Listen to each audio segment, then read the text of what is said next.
where the social media platforms have to step forward and recognize the moment to assert that they're a technology platform and not a broadcaster is over.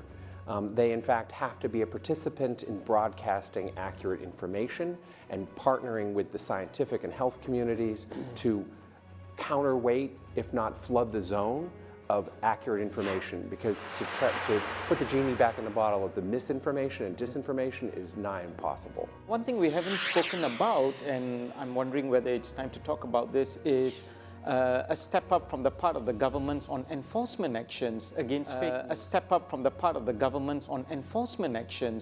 fake news. I personally do not believe that trying to shut things down in terms of information is either practical or desirable.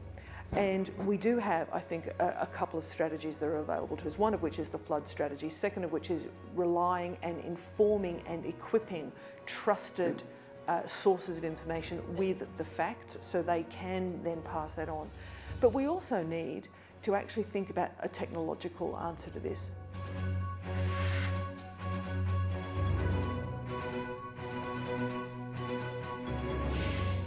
Oh my God! Public health agencies have issued travel advisories, while some countries have banned travel from the worst affected areas. As a result, the travel sector is taking a huge hit. Travel bans.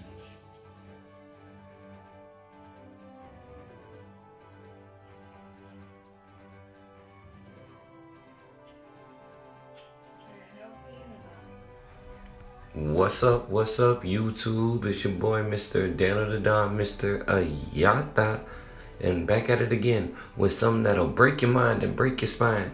And I really mean it this time.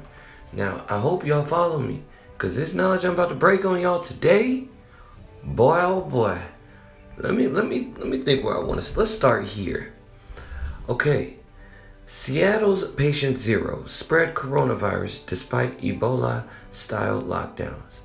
What a patient zero is basically the first person in a place to really get some. Don't ask why they call it patient zero, but that's what they call it. But this is something to go against that. As researchers learn more about the pandemic's roots, it becomes more clear that the virus entered the United States via multiple paths and at multiple times. But Washington still seems to be the place where it first took hold in this country. So remember that. Remember that. All these things are important, my family. Okay, now look here. Do we know who patient zero is in the COVID-19 coronavirus? Short answer is no. And they still have not given us any information. The only information we get of that patient zero is this, that he was intook at Evergreen Health Hospital. Remember that, people. Remember that. Now, and you're gonna see why that's important. Remember, first dude with it, Evergreen Health Hospital. You're gonna see why I'm emphasizing that so much, okay? You gonna see.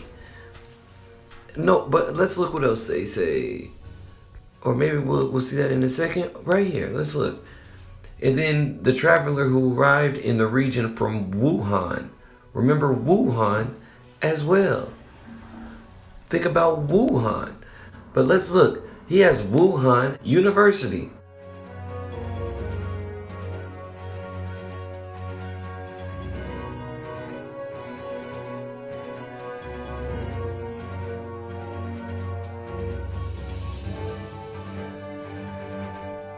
He has Wuhan University. Is that odd? I don't know. You tell me. I'm not going to tell you if this is... Okay, I'll tell you. This is where Bill Gates' house is. Bill by the science guy. Right here. I moved the map around a little bit so y'all can see it better. But this is where the medical center is.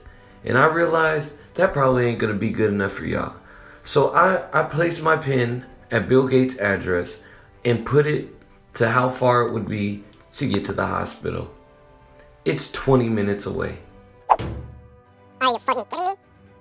Now tell me how ironic that is. With the ties of Bill Gates, the World Economic Forum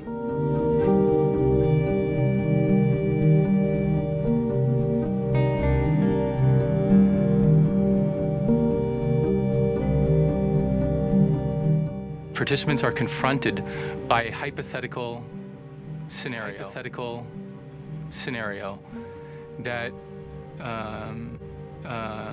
presents to them the challenges of a response. So we will say, here's a hypothetical disease outbreak. We'll say, here's a hypothetical disease outbreak. This is the way it might be evolving. And these are some of the challenges that you'll see that you'll have to address to address the disruptions that you're seeing to your healthcare system or to your organization. We knew before COVID that the world was underprepared for biological risk.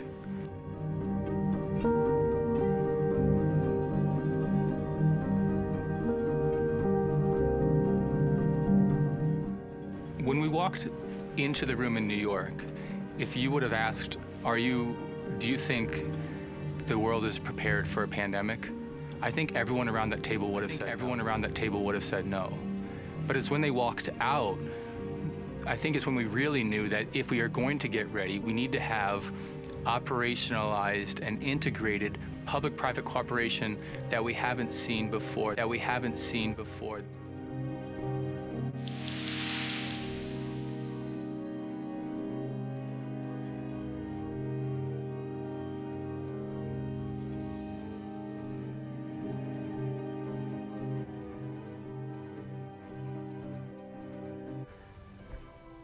and how they just talked about Event 201.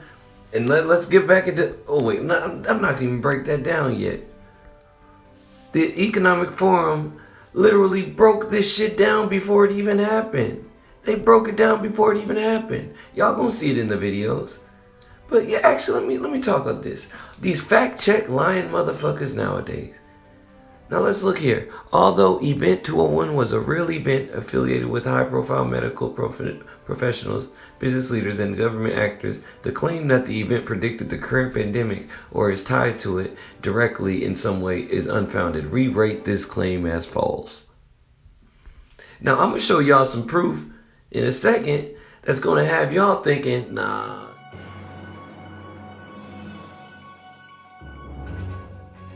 You know, I think it's too bad in a way that we had to have these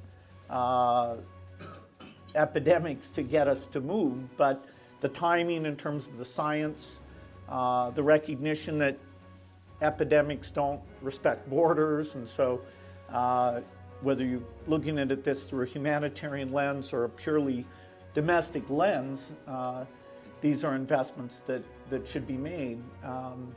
I think this is a very positive step.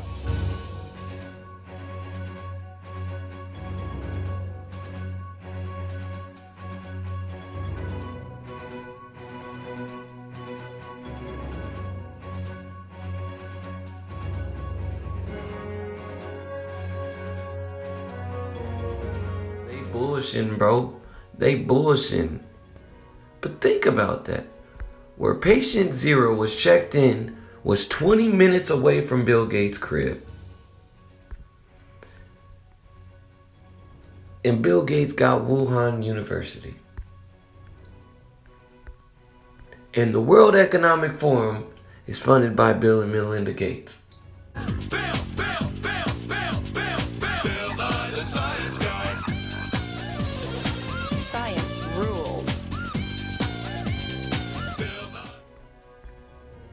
Do you want me to talk about the TED Talk? Man. Y'all tune in. You know what it is. It's your boy, Mr. Dano the Don. Mr. Yata. Subscribe, like. I appreciate all y'all who tune in, for real. This is all God's glory. You feel me? Yata. People in the next few decades, it's most likely to be a highly infectious virus rather than a war. We've invested a huge amount in nuclear deterrence, but we've actually invested very little in a system to stop an epidemic. We're not ready for the next epidemic. That was 2015. Decade. The societal impacts, the loss of faith in government, the distrust of news, and the breakdown of social cohesion could last even longer. We have to ask, did this need to be so bad? Are there things we could have done in the 5 to 10 years In a system to stop an epidemic. leading up to the pandemic that would have lessened the catastrophic consequences? We believe the answer is yes. So, are we as a global community now finally ready to do the hard work needed to prepare for the next pandemic?